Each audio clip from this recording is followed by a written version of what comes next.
Students, कैसे हैं आप सभी लोग।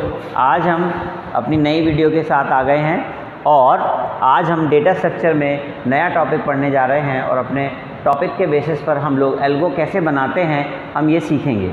ठीक है, आज हम लोग बात करने वाले हैं कंट्रोल स्टेटमेंट्स की। देखिए, कंट्रोल स्टेटमेंट ये नहीं है कि आपका एक ही वीडियो में कवर अप हो जाएगा, इसमें थोड़ा टाइम लगेगा क्योंकि इसमें कॉन्सेप्ट ज़्यादा है, हमारे पास टाइम कंज्यूमिंग है ये। सबसे पहले मैं आपको बता दूं, हमारे पास में कंडीशन रहेगी, कुछ जंपिंग रहेंगे और कुछ हमारे पास में लूप की कंडीशन यहाँ पर रहेगी। अगर हम बात करें कंडीशन की, इसमें इफ़ एल्स, नेस्टेड और स्विच के बारे में पढ़ा जाएगा और जंपिंग स्टेटमेंट में हम लोग गो टू, ब्रेक और कंटिन्यू, और लूप के अंदर हम लोग फॉर, व्हाइल, डू व्हाइल ये सब पढ़ेंगे। बट बात ये आती है कि हमें ये सारी चीज़ें जो पढ़नी है ये किस तरीके से पढ़नी है, प्रोग्रामिंग के बेस पे नहीं पढ़नी है, ये हमें पढ़नी है एल्गो के बेस पे कि हम इनकी एल्गो कैसे बनाएंगे। अब हम बात करते हैं कि सबसे पहले हमें इफ़ के बारे में बात करनी है। आप लोग ये चार्ट बना लीजिएगा और हम लोग शुरू कर रहे हैं यहाँ पे कि इफ़ को हमें कैसे बनाना है। ठीक है, इफ़ का क्या मतलब होता है, आप सभी जानते हैं कि इफ़ का मतलब होता है यदि। अब हम सबसे पहले यहाँ पे इफ़ के बारे में डिस्कस करेंगे। जब भी कभी आपको इफ़ को अपने लूप के अंदर, मतलब अपने इसमें लिखना हो, एल्गोरिथम के अंदर लिखना हो, तो आप लोगों को कैसे लिखना पड़ता है। आप कैपिटल लेटर में इफ़ लिखेंगे, यहाँ आप कोई कंडीशन लगाएंगे। कंडीशन मान लीजिए आपने कह दिया कि ए छोटा है, बड़ा है, कोई भी कंडीशन आप लगा सकते हैं। फिर यहाँ लिखेंगे देन, उसके बाद आप यहाँ पर जो भी स्टेटमेंट चाहते हैं वो, और इससे पहले क्या लिखना पड़ता है, यूजिंग इफ़। आप ये बताएंगे कि यहाँ पर क्या लिखना है, यूजिंग इफ़ लिखता है। देन उसके बाद आपको बताना पड़ेगा एंड ऑफ इफ़। ये आपका फॉर्मेट रहेगा लिखने का। अब देखते हैं इसको प्रोग्रामिंग में कैसे करते हैं। प्रोग्रामिंग के बाद हम एक एल्गो बनाएंगे, उसमें कैसे काम करते हैं। अभी हम क्या कर रहे हैं, एक नंबर लेंगे और इफ़ की कंडीशन का कोड बना रहे हैं। हमने यहाँ पे 2 हेडर फाइल लगाई, मेन मेथड बनाया, देन उसके बाद मैंने आपसे कहा कि एक इंटीजर नाम का एक वेरिएबल मैंने लिया हुआ है, क्लियर कर देंगे हम अपनी स्क्रीन को।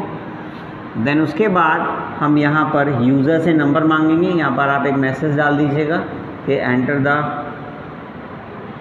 वैल्यू, फिर आप स्कैन कराएंगे और ए के अंदर आपकी वैल्यू पहुँच जाएगी। अब बात आती है कि कंडीशन कौन सी लगानी है। इफ़ की कंडीशन हमें यहाँ पे लगानी है। हमने कहा इफ़ ए छोटा है 100 से, क्या सिंबल है, छोटा है 100 से। कंडीशन अगर ट्रू है तो आप ए की वैल्यू को डिस्प्ले करा दीजिए, और अगर कंडीशन ट्रू नहीं है तो कुछ भी एग्जीक्यूट नहीं होगा। कहने का मतलब है कंडीशन पर डिपेंड करेगा। इस तरीके से हम लोग अपना यहाँ पर कोड लिखते हैं। अब हम बात करेंगे कि इसके बेसिस पर हम अपना एल्गोरिथम कैसे बनाएं। एल्गोरिथम बनाने के लिए सबसे पहले हम लिखते हैं यहाँ पर स्टेप 1। स्टेप 1 में क्या होता है, स्टार्ट। उसके बाद आपका स्टेप 2, आपको बताया गया था कि स्टेप 2 के अंदर इनिशियलाइजेशन या फिर डिक्लेरेशन हम लोग यहाँ पे करेंगे। तो हमने यहाँ पे लिख दिया कि हम लोगों को यहाँ पे इनिशियलाइजेशन और डिक्लेरेशन करना है, या फिर आप डिक्लेरेशन कर लीजिएगा। यहाँ आपने बताया कि सर मुझे इंटीजर टाइप वेरिएबल, कॉमा भी लगा सकते हैं या फुल स्टॉप आप चाहें तो यहाँ लगा लें, और बता दें वेरिएबल नेम इज़ ए, और फुल स्टॉप लगा दीजिए। आपने ये लाइन डिक्लेयर कर दी। कहने का मतलब है आपने इसको कैसे लिख दिया, आपने इसको इस फॉर्मेट में लिख दिया, यहाँ पर ऐसे लिख देना। अब क्या करना है, आपको यूज़र से नंबर लेना है। यहाँ पे आप नेक्स्ट स्टेप में चलेंगे, स्टेप 3। आप यहाँ क्या लिखेंगे, यूज़र से नंबर लेने के लिए आप लिखेंगे गिव द वैल्यू। ठीक है, बाय द यूज़र, ये भी लिख सकते हैं, give the value by the user. आपने कहा कि एक मैसेज देते हैं, डिस्प्ले, यहाँ लिख देते हैं एंटर द नंबर। उसके बाद आपने कहा ए के अंदर वैल्यू आएगी, तो स्कैनएफ कराना है। तो कोई ज़रूरी नहीं है कि स्कैनएफ हो, आपको तो सिर्फ बताना है कि यूज़र से वैल्यू लेनी है। तो आप यहाँ लिखेंगे गिव द वैल्यू, तो वैल्यू इसके अंदर आ जाएगी। देन उसके बाद हमें क्या करना है, अब हमें अपनी कंडीशन लगानी है। अगर हमें अपनी कंडीशन कहाँ लगानी है, अगर हम कंडीशन यहीं लगाना चाहते हैं तो कंडीशन आप यहाँ पर भी लगा सकते हैं। देन उसके बाद अगर यहाँ नहीं लगाना चाहते तो आप लिखेंगे स्टेप 4। क्या कर रहे हैं, चेक कर रहे हैं।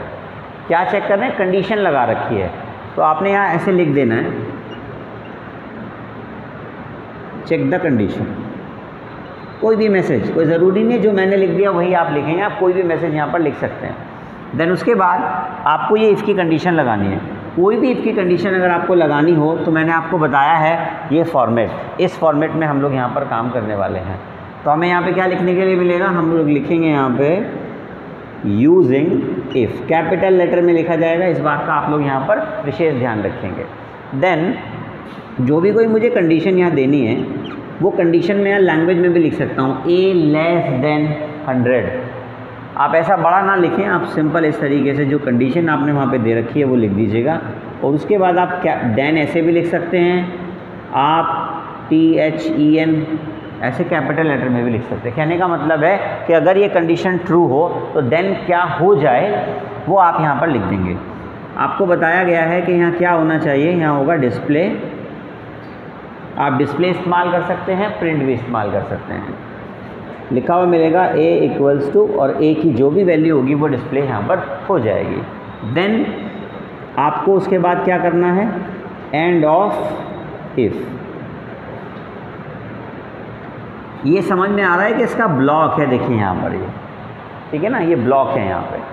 तो ये कंफर्म हो गया कि ये जो इफ़ की कंडीशन है वो यहाँ से यहाँ तक एग्जीक्यूट होगी। देन उसके बाद हमारा काम हो गया। उसके बाद हम लोग कहाँ चलेंगे, स्टेप 5 में चलेंगे, एंड स्टॉप और एग्ज़िट, जो आपका मन करे आप यहाँ पर वो कर सकते हैं। इस वीडियो में हम ये बता रहे हैं आपको कि इफ़ की कंडीशन हमारी कैसे काम करेगी और इस तरीके का प्रोग्राम होता है और हमारी एल्गोरिथम कैसे बनाई जाती है, इफ़ की जो कंडीशन लगानी है वो एल्गोरिथम के अंदर कैसे इम्प्लीमेंट होगी, या फिर आप कह सकते हैं कैसे अप्लाई की जाएगी। अब बात आती है, हमारे पास में एक स्टेटमेंट होता है इफ़ एल्स, ठीक है। इफ़ एल्स की कंडीशन क्या कहती है हमसे, यूजिंग इफ़ की कंडीशन दे दी देन ये हो जाए, और अगर ये नहीं हो रहा है तो आप लिखेंगे कैपिटल लेटर में ELSE एल्स, और यहाँ पर स्टेटमेंट डाल देंगे। और उसके बाद लास्ट में आप यहाँ पर लिख देंगे एंड ऑफ इफ़। ये ऑटोमेटिकली समझ जाएगा कि हमने इफ़ एल्स को बंद कर दिया। आप ये भी लिख सकते हैं एंड ऑफ इफ़ एल्स, तो भी कोई प्रॉब्लम नहीं है, बिल्कुल बढ़िया काम करेगा। अब इसको अपने प्रोग्राम में कैसे इम्प्लीमेंट करना है देखते हैं। आपने 2 हेडर फाइल लगाई, मेन मेथड बना दिया, बॉडी शुरू करी, वेरिएबल्स डाल दिए, क्लियर कर दिया स्क्रीन को। आपने यहाँ पे यूज़र से नंबर ले लिए, नंबर लेने के बाद आपने यहाँ पे कंडीशन डाल दी। कंडीशन डालने के बाद आपने, अगर कंडीशन ट्रू है तो ये स्टेटमेंट एग्जीक्यूट करेगा, और अगर हमारी कंडीशन क्या है, फॉल्स है, तो वो कहाँ आएगा, एल्स वाले पार्ट में आएगा। और एल्स वाले पार्ट में आकर के कोई कॉमन सा मैसेज दे देगा, try it, we are using wrong value, कुछ भी दे सकते हैं आप यहाँ पे, एक कॉमन सा आपने यहाँ पे मैसेज दे देना है। देन उसके बाद आप गेट ch करके अपने प्रोग्राम को बंद कर देंगे। अब बात आती है कि हम अपने एल्गोरिथम में इसको कैसे इम्प्लीमेंट करेंगे। बाकी पूरा एल्गो सेम ऐसे ही रहेगा आपका। क्या स्टार्ट किया, इनिशियलाइज़ किया, आपने बताया we are using integer type of variable वगैरह वगैरह। आप ऐसा भी कर सकते हैं कि आपने इतनी लैंग्वेज लंबी लिखनी ही नहीं है। आप क्या करिए, आप सिंपल सा बता दीजिए इंटीजर ए, बस फुल स्टॉप। इससे कंफर्म हो जाएगा कि ये वाला वेरिएबल हम लोग अपने पास में यूज़ कर रहे हैं यहाँ पे। देन उसके बाद आपने कहा give the value by the user. आपने यूज़र से वैल्यू लेने के लिए कॉमन सा मैसेज डाल दिया, फिर आपने गिव द वैल्यू, और ए के अंदर आपकी वैल्यू स्टोर हो गई यहाँ पर। फिर आप कंडीशन पर पहुँचे, कंडीशन में आपने यूजिंग इफ लिखा, यहाँ पे कंडीशन डाल दी, कंडीशन ट्रू है तो ये स्टेटमेंट एग्जीक्यूट हो जाएगा। देन एल्स की बात आ गई। क्या फॉर्मेट बताया, मैंने लिखा ELSE एल्स। एल्स में आप कोई भी कॉमन मैसेज डाल दीजिए। आपने कहा डिस्प्ले, और इन्वर्टेड कॉमा में लिख दिया ट्राई इट, ठीक है। तो ये आपका डिस्प्ले हो जाएगा कंटेंट। देन उसके बाद आपको क्या करना है, आपको करना है एंड ऑफ इफ़। तो यहाँ पर आपका ये एंड ऑफ इफ़ हो जाएगा, यानी कि ये वाला जो पोर्शन है ये आपका कंप्लीट पोर्शन, इफ एल्स वाला ये पोर्शन हमने यहाँ पे लगा दिया। देन उसके बाद स्टेप 5 आप आसानी के साथ यहाँ पर एंड कर देंगे। क्लियर है बात? इससे हमें क्या पता चल रहा है, हम लोग इफ़ और इफ एल्स को किस तरीके से अपने प्रोग्राम में इम्प्लीमेंट करेंगे। मल्टीपल कंडीशंस अगर आपके सामने आती है तो आप उसको भी फर्दर कंटिन्यू कर सकते हैं। आपने देखा होगा हमारा जो चार्ट बनाया था अभी मैंने, इस चार्ट के अंदर 3rd नंबर पे लिखा हुआ था नेस्टेड, ठीक है। तो नेस्टेड की क्या कंडीशन होती है, आप क्या करेंगे उस कंडीशन में? आपने कहा सर मेरे पास में इफ़ की कंडीशन थी, देन मैं उसके बाद में एल्स यूज़ करता हूँ और स्पेस दे करके मैं यहाँ पे इफ़ लिख देता हूँ, ठीक है। देन उसके बाद आपने कहा सर मेरे पास में ये कंडीशन, मान लीजिए एक कंडीशन और मैंने यहाँ लगा दी इस तरीके से। फिर मैंने कहा देन जो भी स्टेटमेंट मुझे एग्जीक्यूट कराना है वो यहाँ एग्जीक्यूट हो जाएगा और फिर मुझे एक एल्स पोर्शन बंद करने के लिए दिया जाएगा। यहाँ पर आप इसे बंद कर देंगे। लास्ट में जब आप इसे बंद करेंगे end of nested if else आप यहाँ पर लिख सकते हैं। इस वीडियो में आज हम इसको यहीं पर फिनिश कर रहे हैं। आप लोगों का जो काम है वो क्या है कि नेस्टेड का सबसे पहले आपको प्रोग्राम बनाना है। आपको क्या करना है, आपको 3 वेरिएबल लेने हैं। यूज़र से वैल्यू लेनी है, वैल्यू लेने के बाद उसकी कंडीशन आपको यहाँ पे चेक करानी है कि कौन सा नंबर आपका छोटा है, और उसके बाद जब ये बन जाएगा तो आप क्या करेंगे, एल्गोरिथम बनाएंगे उस कंडीशन पे, ठीक है। आई होप आप लोग बहुत अच्छे से समझ गए होंगे। नेक्स्ट वीडियो में मिलते हैं। Thank you.